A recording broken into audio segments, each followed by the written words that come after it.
মালদায় এসে চাঁচা ছোলা ভাষায় বিজেপিকে আক্রমণ করলেন মমতা বন্দ্যোপাধ্যায়।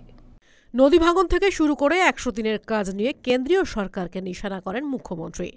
এনআরসি নিয়েও বিজেপি পরিচালিত কেন্দ্রীয় সরকার ও বিএসএফকে তুলোধনা করেন মুখ্যমন্ত্রী মমতা বন্দ্যোপাধ্যায়। যারা দেশকে পথ দেখাতে পারে না, তারা বড় বড় কথা বলে, তারা মিথ্যে ছলনা নেয়, কুৎসা করে, অপপ্রচার করে। আর যারা পথ দেখাতে পারে তারা কাজ করে দেখায়। আমরা কাজ করি, আমরা কথা কম বলি, আমরা কাজ করি, আমরা কাজ করতে চাই। ১০০ দিনের টাকা বন্ধ,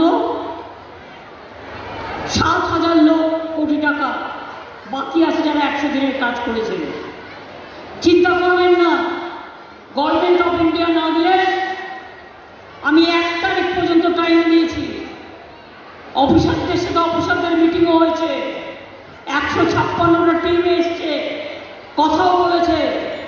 যদি ওরা না করে, আমি মরে যাইনি, আমি আপনাদের সাথে ছিলাম, আছি, থাকবো। আর আমি ১০০ দিনের কাজে যারা টাকা পাননি, আমি তাদের অনুরোধ করব, যারা কাজ করেও টাকা পাননি, সারা বাংলায় রুটিয়ে দিন।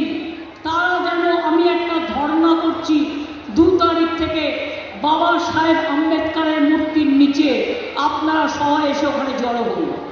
যারা ১০০ দিনের কাজের টাকা পাননি তারা প্রত্যেকে এসে ওখানে জড়ো হন।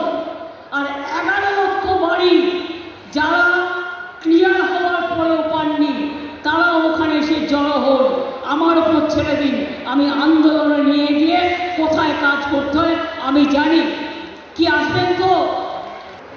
লিস্টটা দিয়ে দিতে সব জেলায়, এবং সব জেলা অর্গানাইজ করে নিয়ে তারা আম্বেদকর মূর্তির সামনে বেলা ১টার মধ্যে এসে পৌঁছবে। আমি দেখছি কত ধানে কত চাল। আমি হয়তো সবটা করতে পারবো না, কিন্তু নিশ্চয়ই কিছুটা করতে পারবো। আজকে সব কিছু তো চালাচ্ছি।